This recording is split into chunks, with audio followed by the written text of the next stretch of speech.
เขาอ่านกันมาถ่อมด้วยเกี่ยวกับเรื่องรองเขาเงาเมืองปอดออกตอนกลางนั้นอีกหนึ่งขนองพอขาขึ้นมาเรียบเคียนด้วยเมืองปอดออกตอนกลางนั้นริมงามป้อในจึงภายหนึ่งนั้นเขาเลยจะอย่างเมืองขี่นั่นก็ยังไว้กับว่าขาขึ้นมาเรียบเคียนด้วยลึกๆเทียงภายหนึ่งป้อในจึงหนังอันเขาเลยจะอย่างเมืองขี่นั่นก็ภายเมืองขี่เขาก็อำจังใจเทียมเขาเต็มตีตั้งเตมาก็ภายในเมืองขี่เขานั้นป่วยเบียดเขาไว้เหมือนกันนั่นก็ยังย้อนไปสังแลสัมผัสว่าถึงฐานนั้นขลาป้อในจึงภายเมืองขี่เขาในอำป้อสุหัดต่อหน้าต่อตากันตั้งภายในเมืองอเมริกาเขาสีสันคัดที่วันกยังตั้งเตมาเหมือนเฮ็ดอำหูอำหันสีวีคูวีตูเบียดนั่นก็ยังย้อนว่าภายในเมืองขี่ในมันก็ห้วยอินเฮียงหลงภายในเมืองอเมริกาหลิงงามหรือสิบนั่นก็ยังพอมาโดยขึ้นจอมจึงเมืองเวเนซุเอลาอันห้องจือว่ามาดูโรในนั้นก็มีไผ่เมืองขี่เขาอยู่ไผ่หลังกำแพงแลนั่นก็ข้อความมันลัดนั่นก็มังอันในยุคสูงวัยที่วันก็ยังพูดถึงการจอมจึงหลงเมืองอเมริกาที่ห้องว่าโดนัลด์ทรัมป์นั้นสั่งซึกมันมาเงียบเอาก็อยู่ที่ไผ่เมืองขี่เขานั้นเด็ดเย็นเสียงเขากว่าจอมนั่นก็ยังสื่อมันก็ปล่อยเบ็ดมาดูโรนั่นก็ยังผู้อ่านหัวลงเมืองไนจีเรียอันนั้นก็จะอย่างไผ่ในเมืองขี่เขามาเหมือนกันเขาออกว่าไผ่เมืองขี่เขาในที่อยู่ไผ่ลางเขาซีกำแพงอะไรอยู่ในเล่จังเฮ็ดเมืองอุยลีกันตั้งเมืองขี่เขามันขยะเขาก็ยุ่มย้ำว่าเพื่อไผ่เมืองอเมริกาเขามาตึกก็เขาที่ที่กังเกียรขี่อะไรอยู่ในนั้นขยะถึงกำเตมาอยู่ดีไผ่เมืองอเมริกาเขามาตึกก็อยู่ดีไผ่ในเมืองขี่เขาในอำโพจังสวยเขาอีกทางที่ว่านั่นขยะถึงกำในมาก็เมืองอิหร่านเขาในมีไผ่เมืองขี่อยู่บนหลังกำแพงไว้แลจังฮัตตาจูไผ่เมืองอเมริกันที่ว่านั่นขยะด้วยการเมืองอเมริกาเขาเอารังซึกเขาเสียมาปิกเบียดกระดีแม่น้ำโฮมุดอีกกวางมันนันยาวเพราะเมืองอิหร่านเขานั้นหยับใจกุ้ยเสียมก้าเหมือนจะนั่งคือสังพอเมืองขี่เขาจะนั่นก็จังเขาสังออกยาวเลยหยับใจมาเหมือนกันนั่นขยังผมว่ามีการดอกเงินดอกกันอยู่อีวันในสิดาก็เปลี่ยนดังซุปดังความกุ้ยนั่นขยังที่ภายเมืองอิหร่านเขาก็สั่งมหาลัยยอมว่าในจึงโครงการลงบองซึ่งลงเมืองอิหร่านมันนั่นสังหยดจังปังไหลนั่นขยังที่ไผ่ตัวเนี่ยทรัมป์ก็ยังปั่นฟังเมืองขี่ไว้ว่าอย่าไปเฮาซอยเมืองอิหร่านในนั้นขยะ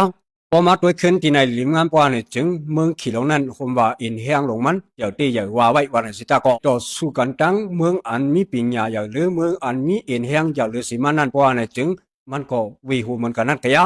มาตัวขึ้นจุ่มอ่อนจุ่มอิดอันลุกพื้นอยู่ในเมืองห่มตุ่มเมืองมันเฮาคันในตีกองที่ไผ่ในเมืองขี่เขาลัดความ2-3ข้อไว้ก่อนแต่ละยอมเฮ็ดจอมกว่าหนังไผ่เมืองขี่เขาใครใครเปลี่ยนนั่นขยะซึกหมู่ซุ่มเจ้าคืออันเกียนอันแข็งสีลูกยิบกองกลางอยู่ในวันมือไหนคนตั้งนำตั้งไหลในที่อ่อนกันหันว่าเปลี่ยนตับซึกว่า UWSE ในนั้นก็ยังอยู่ดีตับซึกว่า UWSE นั่นก็ไอ้กิริปัญหาในมุกซุ่ม FPNCC มันมาป้อนในจริงอังกามานั้นมันก็จังเจ็บตัดที่ว่าอะไรปล่อยในมือขี่เขาตัดกันก่อห้างไปเขานั่นก็ยังอย่างมันได้ก่อที่เป็นตับซึกหลายเทียน LE เขาแลซ้ำตั้งตับจุ่มก่อกัง MNTAA เขาเป็นปังตึกต่อกันสีอยู่ดีทับซึกลอยเทียนเอาอีกเขาทับซึกว่า UWSE เขากิริปันหาปันในเกี่ยวกับเขานั่นขยะไม่พอขาขึ้นมาด้วยขึ้นเหมือนจะหนังทับซึกว่า UWSE เลสังทับซึกเมืองละ NTAA เจนั้นเลสังทับซึกลอยเทียนเอาอีเลสังทับจุ่มเก่ากัง MNTAA เลสังผู้ว่าผู้เกียนผู้แข็งอยู่วันในสิดาก็เลยถอดภายในเมืองขี่เขาลุ่มนั่นขยะบอกว่าภายในเมืองขี่เขาในยิบกำซิกเขาเลยลิงงามอยู่ยาวแลยอมโอนปันภายในเมืองขี่เขาอยู่กูกำนั่นขยะด้วยกาพอขาขึ้นมาด้วยขึ้นของเงาเทียงอันหนึ่งเป็นหนังเมืองยูเครนแลเมืองรัสเซียติดต่อกันนั่นเมื่ออ่อนตั้งได้ก่ออ่อนกันหันถึงไว้ว่ายูเครนนั้นเรียกไว้ตาตีปีไรเมืองรัสเซียอันนั้นมันจะง่ายในนั้นเถียภายเมืองรัสเซียเขาก็นับสอนไว้ว่าที่เป็นหัวเรือนมันไว้ถึงตึกเปเอาไรเมืองยูเครนอยู่ในนั้นเถียด้วยกาเฮ็ดไปเฮ็ดมาปังตึกหลงอันเป็นอยู่ในกีกังยูเครนและรัสเซียนั้นสืบยืนยาวต่อถึงในวันเมื่อในกวยเสียมกาไอเมืองยูเครนเขานั้นยังมีตังหูตังหันไปปิญญาออกมาในกีกังปังตึกนั้นสิเฮ็ดออกดับตรวนมาอย่าก็ใส่ดีมาสิทำอะไรขายตัวนอกเมืองเทียงที่ไหนก็มีเขาเจออันเขาเฮ็ดออกนั่นสิอย่าก็ต่อสู้จู้ไผ่ซึกรัสเซียเขาก็มีมาตั้งนำตั้งหลายถ้าซึกรัสเซียเขาไหลกันซุ่มกว่าก็มีตั้งนำตั้งหลายแต่ก็ใส่มาในวันเมื่อในปังตึกลงเขาอันเป็นอยู่ในกีกังรัสเซียและสังตั้งยูเครนนั้นภายเมืองยูเครนเขาในยังเจ้าตีกวนสีเจ้าตีเครื่องยิบเขาตึกโตออกไว้นั่นก็ยังผมว่าเขาเจ้าตีเครื่องยิบเขาสีกว่าสู้ในปังตึกกว่าในสิตากอเขายังเฮ็ดให้ทับซึกรัสเซียลงนั้นยอมกันเขากว่าไรนั่นก็ยังเฮียงซึกหมอก2เฮียงจะในสีหล่อตึกกันว่าในสิตากอเขาไว้เจ้าตีปีญาอันเขาเฮ็ดออกมานั่นสิเขาหลอดตึกในปังซึกเตติวาเลถ้าภายซึกหันรัสเซียเขาในยอมกันกว่านั้นก็ยังพอขาขึ้นมาด้วยขึ้นปังตึกในวันเมื่อใน1 คนมีปัญญาใหญ่1 คนมีปัญญาเล็ดนำกายก็ ปีสิกกันนั้นขยะหนึ่งเครื่องในปังตึกคือแคมไก่ก็1 ปี10กันนั้นขยะพาขึ้นมาด้วยขึ้นในปังตึก1 0 2 7ตรงนั้นดีงามกว่าเนี่ยจึงมืออ่อนตั้งในอยู่ที่ภายของสีทับซึกมันเขาตอนสติตรวนเสียแล้วก็ไว้สติฮือวินไว้ในนั้นเขาตกซุ่มย้อนตรวนตั้งน้ำตั้งไหลก้อยเสียมกาซุ่มปาตับซุ่มบาตึงซึกหลงเจในกว่าตั้งน้ำตั้งไหลซุ่มบาสีเวงลงกว่าตั้งน้ำตั้งไหลเจนั้นก็มีมาแต่นาตาลันขยะขึ้นมาหุบด้วยตั้งมันหมดเสียขึ้นหลัดขึ้นกว่าเนี่ยจึงเอาออกเล็ดมีปัญญาโครงสร้างออกคุจะกูดูในการซึกนั้นคือแคมลิงามไว้กว่าเนี่ยจึงอย่าซุ่มอินแห้งลงเขาเจนั้นก็จังเลยยอมซุ่มกว่าไว้เนี่ยเขาขาดเลยหันไว้หนังไหนนั่นขยะมีปัญญาเจ้าเล็ดไหลมอกาหือก็1 คือแคมขนาดนั้นขยะมีเครื่องยิบคือแคมกาหือก็เปิ้นกูขนาดนั้นขยะซ้อมหลังคู่ความอันมีไว้ว่าหูอุ่นเปิ้นเต็กหูเล็กเปิ้นกูนี่นั่นติดสุดยอดกว่าที่นี่เอาคาลิ้นสุดย้อนสู้ให้ผู้เปิดปันเอ็นปันเฮาก็ต้องมารังเสียงให้อยู่ลิกินหวานเหตุการณ์ขึ้นยาวมาสงการกูก็กูโกนสิกำค่ะก็มันเจียวตั้งพิษยุโรปขนาดตู้เขาตั้งเรื่องมันเป็นตั้งพิษโดนโนทำพองโดนโนทำนี่ก็มามันกับมังเด็กกับซีมาเมืองแคนาดาเนาะดังแคนาดาเนี่ยเป็นลูกจุ่มหน้าตู้นะก็มากับซีมาปานามาเนาะก็มากับซีมาก่อกินแลนด์ของเดนมาร์กมันให้ไหนก็สร้างปัญหาก่อนนะโดนโนทำในไว้หลังมากก็เปิ้นก็ไว้ใจมันลองในก็ลองนึงที่ว่าปังตึกพวกนั้นมีไผเข้ามาจอยมันกันเนาะเข้ามาจอยก็ยึดก็เร็วขนาดมื้อนี้มันก็ยึดปังหลายข้อมูลมันก็ยึดกันนะก็แน่มันลัดว่าคือแล้วเนี่ยอเมริกันในลัดว่าเพราะว่าอิหร่านในย่อมปืดปังหลายข้อมูลอเมริกันก็เตรียมปืดภายใครลัดผ่านน้ำข้อมูลในให้จ่ายเงินเป็นอเมริกันเนี่ยไล่ให้ทางของโดนโนทำเนี่ยนะแต่ก็ยังเบอร์อิหร่านในอิหร่านก็ลัดว่าภายใครข้ามปังหลายที่แน่ๆให้จ่ายเงินเป็นอิหร่านคือ1ลำในจะเลยจ่าย$2 ล้านเพราะ$2 ล้านก็ว่านับเป็นเงินไทยได้นำหนาพันนะเบิ่นเงินมาในยุคเปียวก็ในอเมริกันว่าอิหร่านมีสิทธิ์ทั้งมีส่วนทางได้มาเก็บกินเงินที่ไหนพวกนั้นก็อเมริกันก็ได้เข้ามายึดแล้วพวกนั้นก็จ่ายเป็นเงินอเมริกันเลยอเมริกันได้ก็ห่มร่วมที่ไหนมื้อนี้ต้องว่าตั้ง2ฝ่ายเนาะเต้ๆในปางหลายนั้นได้มั่นใจของไผก็การมันจำเมืองโอมานเนาะติดตั้งเมืองโอมานเลยติดจับเมืองของอิหร่านเขาว่าน้ำสากลนะครับเนาะน้ำของลุงฟ้ากูลุงฟ้าในเมืองลุงฟ้าเขาเนี่ยว่าจะเป็นเมืองไรนะครับเนาะปาก93จังเมืองในเรียนไรรอดแล้วที่ไหนเหมือนตั้งเป็นจังนั้นเป็นของว่าน้ำสากลในน้ำตอนตะก้นลุงฟ้ากูเมืองเรียนไรรวยมีพี่เขียนพาเดียมละเฮ็ดกำลังอิหร่านเขามายึดที่ไหนคั่นน่ะก็ในพวกอิหร่านเขามายึดที่ไหนเนี่ยมันว่าใครข้ามที่ไหนก็สายเงินมาเลย1ลำใน2 ล้านก็ในเว้ยนั้นนะอเมริกันก็เราบ่สู้นั่นก็เฮาก็ได้เข้ากับซิมาใครจ่ายขี่แล้วเสียใครเรียนที่ไหนก็จ่ายเงินมาเลยอเมริกันเอาใจลอกไล่ในคั่นน่ะก็ในขี่ตาผีในกวนไม้เท่าเนาะนะนั่งไล่หมดแล้วในใจลำต่ออเมริกันครับก็กำพัดใจยังซึกเนาะนะใจพัดใจยังซึกก็ในว่าคือล่ะในปีนึงก็ถึงได้อุปกันให้ไล่อเมริกันมาเฮ็ดในผิดตักตาอิหร่านเฮ็ดทำมันว่าผิดเต้ๆในนั้นมันใจน้ำของอิหร่านมันใจน้ำตีอิหร่านที่ไล่คั่นน่ะที่ไหนมันเป็นมันจำเมืองของมันบอกกันนั่นเหมือนจะหนังปังหลายจานขี่นะครับน่ะปังหลายจานขี่ในขี่แล้วว่าเป็นของขี่ในพวกมีอเมริกันในเกาหลีใต้เกี่ยวปานออสเตรียอังกฤษเขาจะได้จ่ายเงินมันขี่หมดเขาย้อนเบิกขี่แล้วว่าเป็นของขี่ปังหลายจานขี่นี่คั่นนะก้อยกาอเมริกันว่าพวกขี่เขามาเก็บที่นั่นหลายเงินน่ะปังหลายจานขี่ในของว่าทะเลจีนใต้เนาะปังหลายจานขี่ในมันจะได้เป็นของลุงฟ้าพาตีอำไรเก็บกินขวัญพาตีอำไรมาอ้างว่าเป็นเจ้าของขี่แล้วเราเป็นของเขาย้อนเบอร์มีอเมริกันในมาตั้งไว้ดีในไรเขตาผีก็ไรกินดอกที่มันบ่ได้ครับเนาะเต้ในเกี่ยวปานเขาเกาหลีใต้เขาออสเตรเลียเขาจะในไรพ่อนดีทั้งนั้นครับพวกมีอเมริกันในเขาจะได้จะได้จ่ายเงินบัญชีก้อยกาว่ามื้อนั้นในเขาได้นำกับจอยอเมริกันครับนะจังว่าอเมริกันในลุงฟ้าในพวกว่าหลายๆเมืองด้วยหลายๆก็ด้วยอันนั้นได้เขาเรียกว่าอเมริกันได้หันสุนตัวอเมริกันในใครก็เลยน้ำมันเบิ่นเต้ๆมันในเป้าหมายของอเมริกันมันใครก็น้ำมันในใจครับแถมที่น้ำมันนั่นที่ก็เป็นการมากองผู้น้ำมันเมืองลูกนั้นกวยนั่นให้น้ำมันมาตกเป็นของคนเมืองอเมริกันก็ไล่น้ำมันที่ในสิเลยก็ขายเป็นพ่อนี่แต่เมืองอเมริกันกับในเมืองลูกนั้นที่มันกว่ามาได้เป็นเวเนซุเอลาเนี่ยมาได้เป็นอิหร่านเนี่ยน้ำมันที่ในเพราะว่ามันมีปากในหูปากมันเนี่ยเฮาน่ะได้เล่มอย่าง50ในอเมริกันได้หลายกว่าอเมริกันนำได้หลายพวกปองปานเมืองอิหร่านส่วนหนึ่งกับในทางส่วนหนึ่งเนี่ยตกเป็นของโรงบองซิงอิหร่านโรงบองซิงอิหร่านนั่นก็จะเลยลงปองซึ่งอันมาที่คนเมืองอยากก็ขึ้นพวกปองมันกวนในเมืองอิหร่านเป็นพ่อนี้ที่ครับที่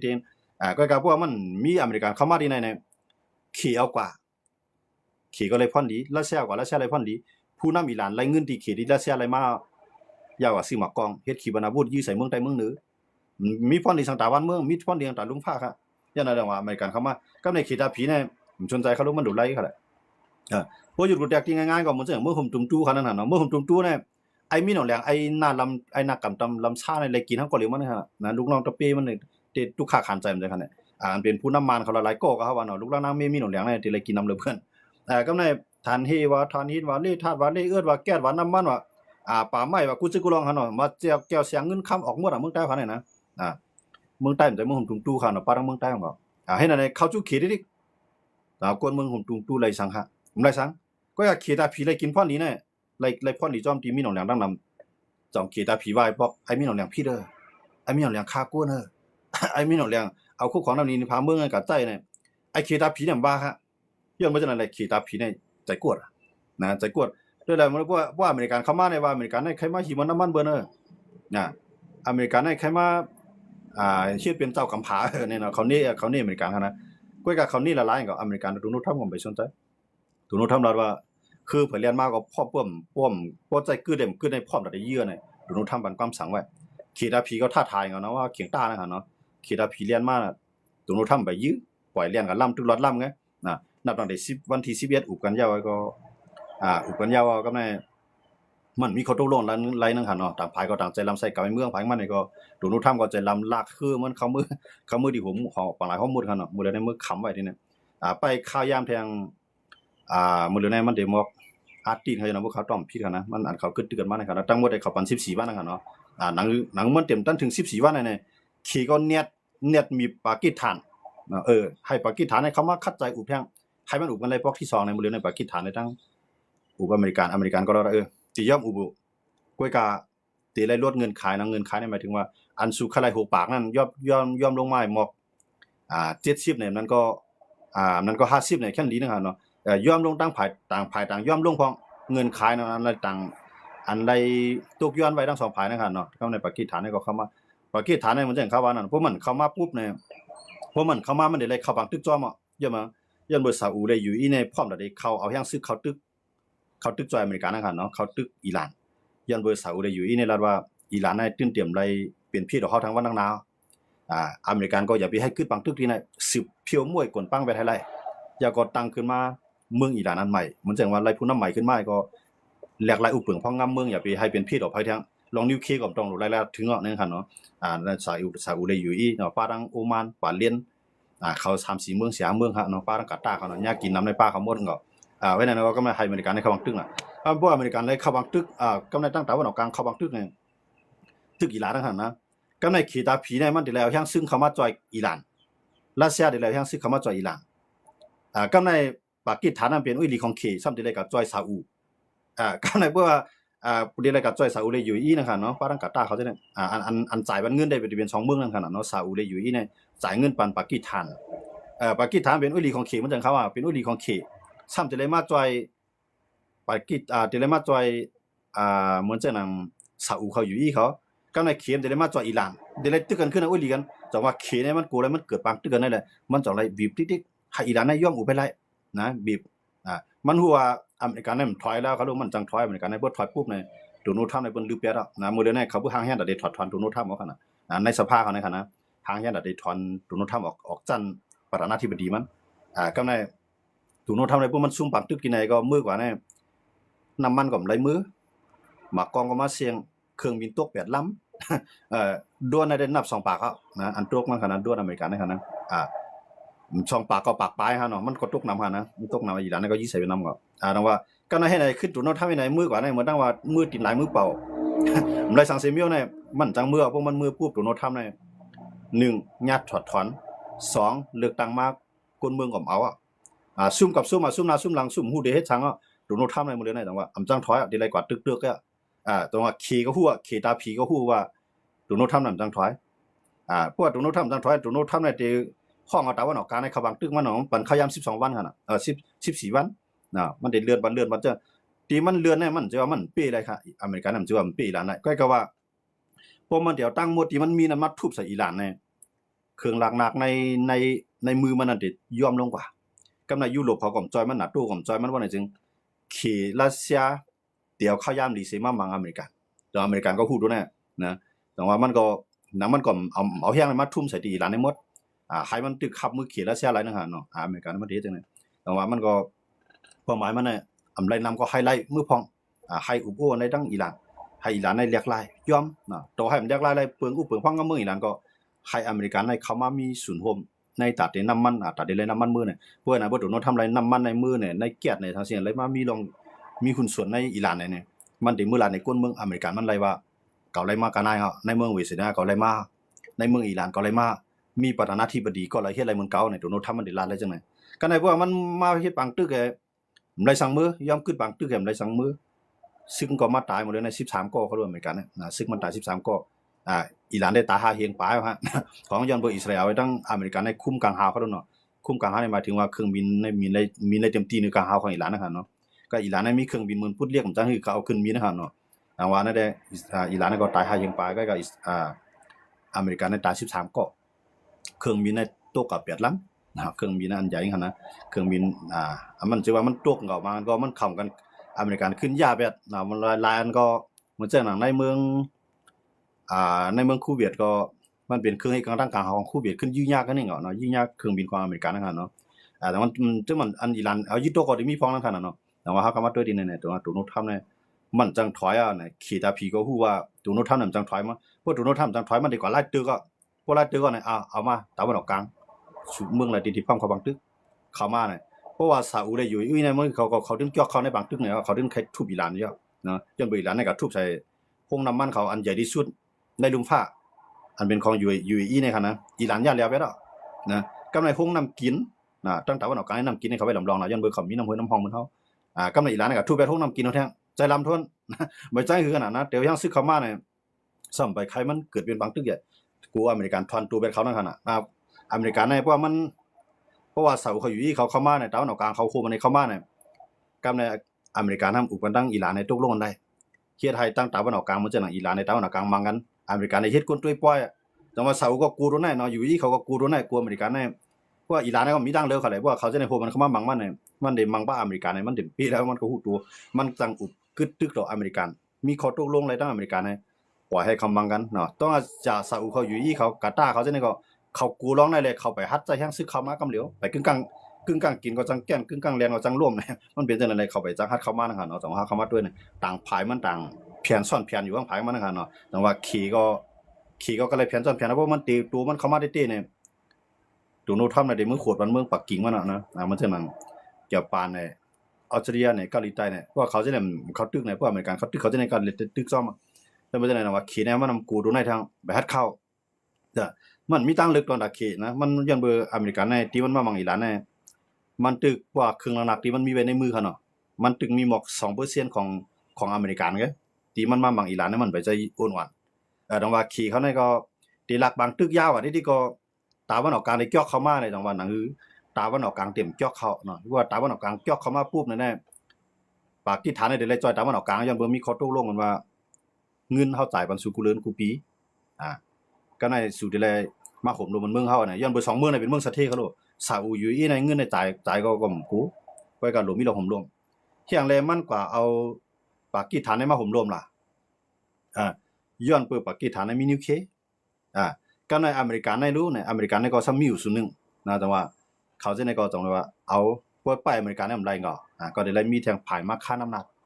เอาปากีสถานให้เขามาก็มาขี่ได้ฮู้ว่าเพราะว่าอิหร่านและอเมริกันเขาตึกกันพูดขัดออกกันดังตาวันออกกลางเข้ามาโฮมเนี่ยปากีสถานในเขาจอยเนี่ยขี่ทำจะให้ถือเพราะมันเขาจอยอิหร่านก็อิหร่านเนี่ยมันก็เหลียวยากกินสิวหาตั้งอิสราเอลมังแทงปากีสถานมังปากีสถานเนี่ยมังแทงเนี่ยกวายมันอิหร่านก็ในขี่เข้ามาปุ๊บมันก็ได้ลากบางตึกเข้าถึงเมืองมันน่ะจังว่าขี่ตาผีในใจกวดลักแหลมนะลักลิงมันตึ้มให้บางตึกในเข้าถึงในเมืองมันละจังว่าอูไปปากีสถานไปนึงมาก็อูให้ไล่มื้อเดียวในปากีสถานในฮู้เด้จังว่าอะไรเข้าอูกันเนาะกำในมันตูเจืองมันปอมาทางกองอันนั้นก็ได้เป็นเออร์โดนเนาะเออร์โดนเนี่ยได้เป็นประธานาธิบดีของตุรกีอันนั้นได้ว่าได้มามังอิสราเอลได้ต้าว่าให้ตุรกีออกมาแล้วอย่าไปรัดเว้ยอิสราเอลเนี่ยมันสนใจเขานะก็ในเฮียงอะไรเนี่ยเออร์โดนเนี่ยเป็น NATO อิสราเอลเนี่ยมันเป็น NATO ก็เฮ็ดโกอเมริกัน ก็ในวงการนาโตและอิสราเอลเนี่ยอเมริกันที่เอาภายหลังเนี่ยย้อนเบอร์อเมริกันมามังอิหร่านในนาโตมันเข้ามาจ่อยก็การมีอิสราเอลในจ่อยเต็มที่ก็ในเบอร์ด้วนเกี่ยวเข้ามาบางตึกในปุ๊บเนี่ยด้วนมันเจ็ดตุรกีในขณะเกี่ยวเข้ามาบางตึกในปุ๊บเนี่ยนาโตของพัดมาจ่อยซ้อมก็ในอเมริกันนั่นที่เลยจ่อยอิสราเอลโคตรวันตุรกีแท่งแต่ว่าตุรกีเนี่ยมันหมดเลยนะกวางหนามไล่ถอยหลังออกไปเปลี่ยนแจ้งตั้งนึงเนี่ยใครเป็นพี่ใหญ่เบิ้ลในตะวันออกกลางตั้งตะวันออกกลางว่าได้เป็นอิหร่านเนี่ยเอาใจอิหร่านนะเอาใจตะวันออกกลางเขาให้แข่งต่ออิสราเอลมันเป็นมุสลิมเขาอยู่ในเมืองมุสลิมในป่ามันเมืองนึงขนาดนั้นเป็นตุรกีในขนาดก็กับอิสราเอลน่ะมันสนใจบ่เขามาเขาก็ได้ตึกให้เพิ่มเขามาเขาอันเฮาตึกเนี่ยเฮาตึกตูเตียนอิหร่านไงมื้อเลยนะเฮาเลยก็ตึกอิหร่านเฮาตึกตูเตียนอิหร่านก็กับบ่ตุรกีได้เข้ามาก็เขาก็มีทางเลือก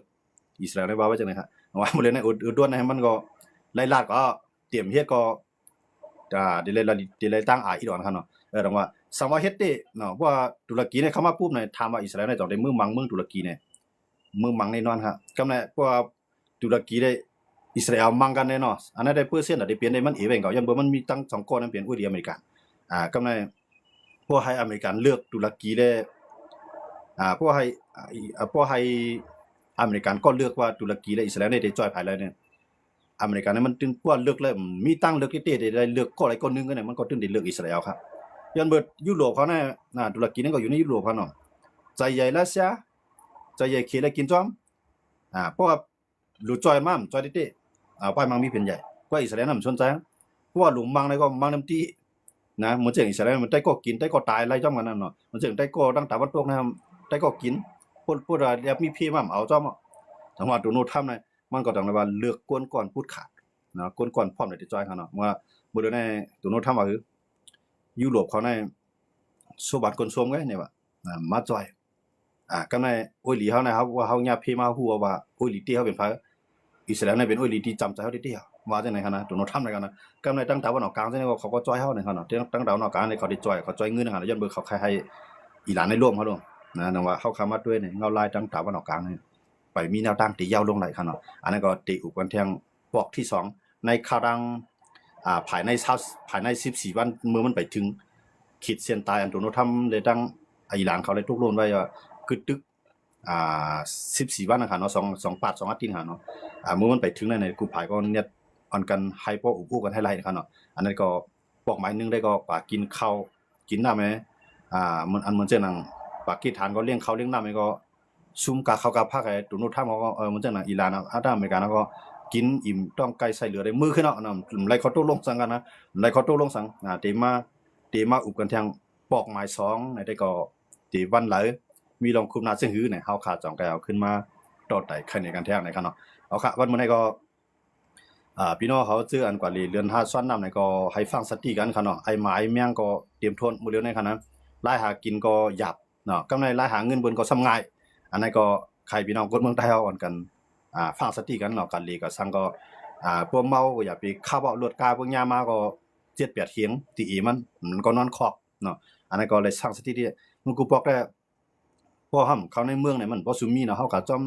ตาน้ำอันนี้เหมือนจะหนังเขื่อนเมกงเนี่ยน้ำช่อเล่เนี่ยน้ำเมปิ้งเนี่ยกูบอกได้บ่กะจังได๋มันมีว่าเจ้าหน้าที่ตำรวจตำแหน่งนั้นมีค่ะนะมื้อเหลียวในขนาดในซอกในซอยมีกุฏิค่ะย้อนเบิ่งหาในย้อนเบิ่งจอมพองหลวงอนุทินเนี่ยมันมาขึ้นเป็นจอมพองหลวงเนี่ยมันมีผลงานผลงานเนี่ยหมายถึงว่าหน้าการมันเฮ็ดสิได้เข้าตาคนเมืองเกียกเนี่ยมันมีสังย้อนนั้นเลยต้องว่ามันสำคัญให้ไล่ใจคนเมืองหนังหือเมาย่อมขับว่ายอบไล่ก้นเมาไอ้ขับว่ายอบลวดไล่ลองเพกึ่งกลางว่าเนี่ยมันใครไล่หน้าตาในสิเลยปล่อยอำนาจให้ปันตำรวจเต็มที่ครับมื้อเดียวนะอันในลุงอนุทินเนี่ยนะลุงหนูเนี่ยปันอำนาจตำรวจเต็มที่ลุงหนูเนี่ยมันเป็นลงปองจึงที่มีเขาว่าคือพุดขาดสั่งโดยตัวเก่าเนี่ยมันเอาใจเจ้าสะเทมันเอาใจเจ้ามีอำนาจมันเพราะว่าภายซึกนี่ก็บ่สุตึกก็ตึกเต็มที่เฮาอยู่ทางหลังปันแห่งเต็มที่มันได้ว่าจังได๋ครับถูกดิตึก5เนี่ยมันจำได้บ่